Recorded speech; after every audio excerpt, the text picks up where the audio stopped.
E aí, essa cidade efervescente, a partir dessas 4 revoluções, que ele chama, transformam essa ideia de cidadania nacional, que já é uma ideia frágil para fundamentar um pertencimento, numa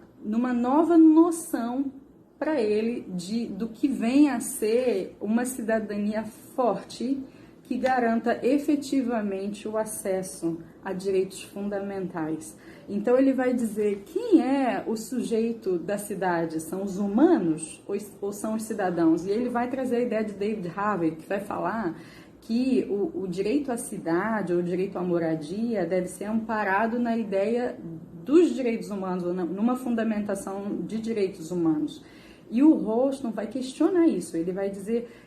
essa noção de direitos humanos, ela é muito abstrata e ela está baseada na ideia de uma natureza humana, né? Que não tem muito como discutir.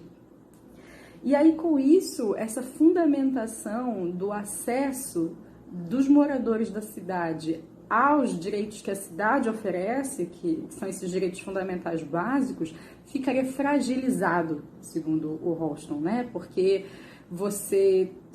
sua condição de cidadão é nacional, e você acessa a esses direitos porque você tem uma natureza humana, assim como toda e qualquer pessoa tem uma natureza humana, e o Estado vai ver se ele pode, como pode, lhe fornecer esses direitos, né, básicos. E aí, o Rolston vai dizer, quando você reverte essa fundamentação para uma ideia de direito à cidade que você construiu enquanto fazedor da cidade, não existe mais um Estado lhe concedendo um direito fundamental com base em uma natureza humana. Mas o que tem é um indivíduo que coloca a força vital dele em fazer girar uma cidade a qual ele pertence e da qual é seu direito usufruir, porque essa cidade só gira a partir da sua força vital. Então ele vai dizer, essa noção de direito à cidade, com base nessa combinação desses 3 critérios, que é fazer a cidade acontecer, ocupar os espaços urbanos e questionar por esses espaços urbanos que são seus por direito, é uma combinação, para ele,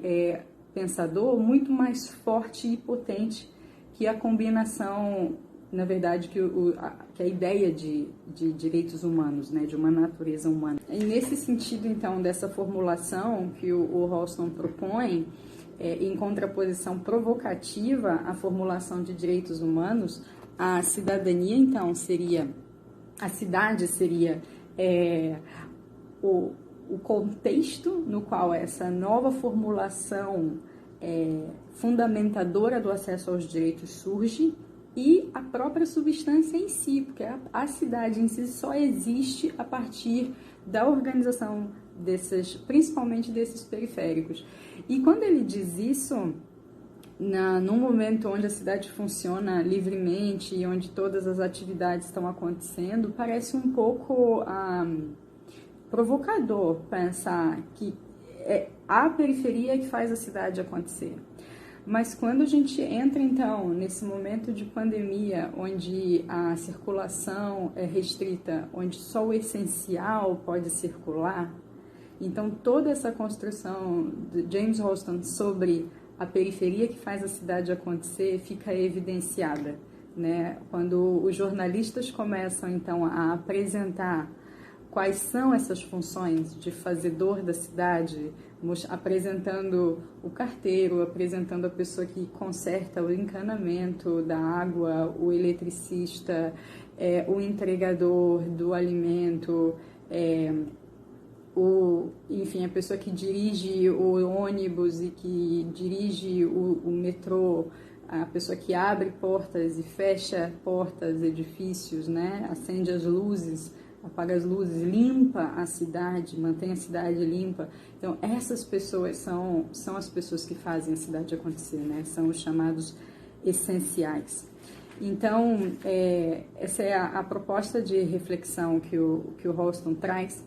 e ele vai dizer, então, que essa cidadania se fortalece e se organiza a partir, principalmente, da mídia 2.0, que é essa mídia interativa na qual você coloca conteúdo. Então, ele diz, essa periferia, ela se organiza, e a potência de organização que a gente viu nas rebeliões, né, do século XXI acontecem principalmente a partir dessas pontes que são feitas com a internet. E o grande questionamento que ele traz para nós em relação a qual o futuro disso, no momento em que a gente se apropria do poder da nossa própria força de produção, da nossa própria capacidade de fazer a cidade acontecer, que a gente questiona e circula e ocupa os espaços urbanos, e questiona o Estado para que reconheça e abra o acesso ao serviço ao qual eu contribuo para a construção. Então, a questão é saber se no momento em que nós nos articulamos politicamente com o uso das redes sociais, a gente está, segundo ele, nesse artigo, né, a reflexão final que ele traz, nos comunicando enquanto idiotas, na acepção da palavra idiotai, que é a pessoa autocentrada, ou seja, a pessoa que só se conecta e se organiza e se mobiliza politicamente para atender interesses próprios,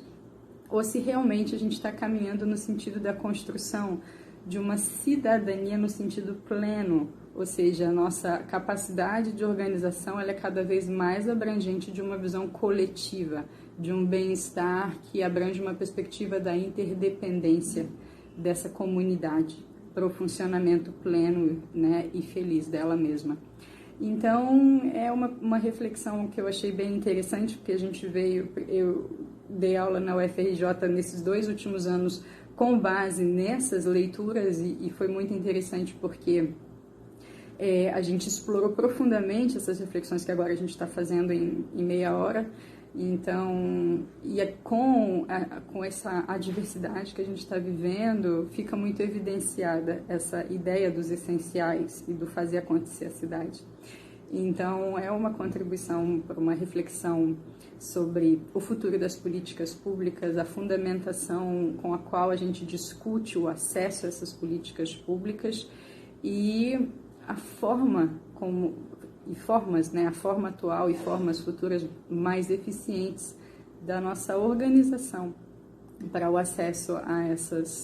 esses bens e serviços, né? E qual o papel do Estado, ou o novo papel do Estado nesse contexto?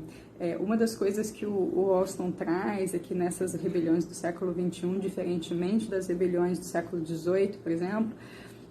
não há ocupação de prédios públicos e fábricas e aparatos do Estado.